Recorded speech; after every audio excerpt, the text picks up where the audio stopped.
Jmenuji se Richard Langer a jsem autor a pořadatel projektu Cena děl 2001 až 2016. A mám to štěstí, že tomuto nápadu uvěřilo mnoho set lidí po celé České republice, kteří nezištně přikládají ruku k dílu, aby tento projekt mohl žít nejenom v Plzni, na kterou jsem hrdý, ale v celé České republice ve všech 14 krajích, kde máme krajská kola. A pak máme samozřejmě to nádherné celonárodní finále, které se koná už 16 let ve vzácné spolupráci s Národním divadlem v Praze.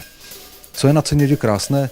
To, že se v jeden čas na jednom místě setkají ti, kteří nominovali své mecenáše, aby jim poděkovali. S těmi, kteří jim pomáhali. Jsou to stovky lidí.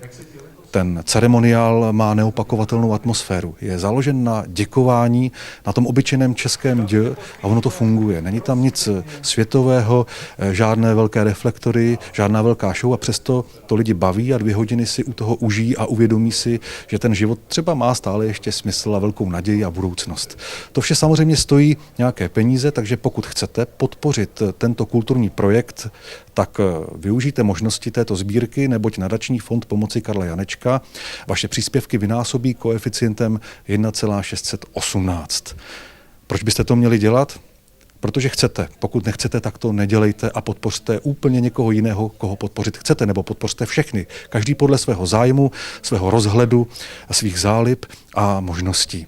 Ale pokud si říkáte, že nějaký pořadatel kulturní akce, který dělá Cenu děl, že by třeba nemusel potřebovat peníze, tak já jenom k tomu dodám.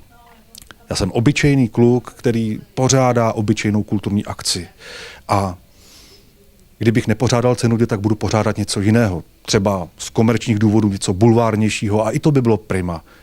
Ale já jsem si řekl ne, já ukážu, že na to, abych mohl dělat normální akci v této zemi, mohu být normální člověk a mohu normálně postupovat a normální cestou oslovit třeba normální sponzory, kteří si normálně zrovna třeba zvolí podporu mého projektu. Takže buď budu dělat Cenu děl, nebo budu dělat něco jiného. A já bych rád právě dělal Cenu děl. Možná s vaší pomocí.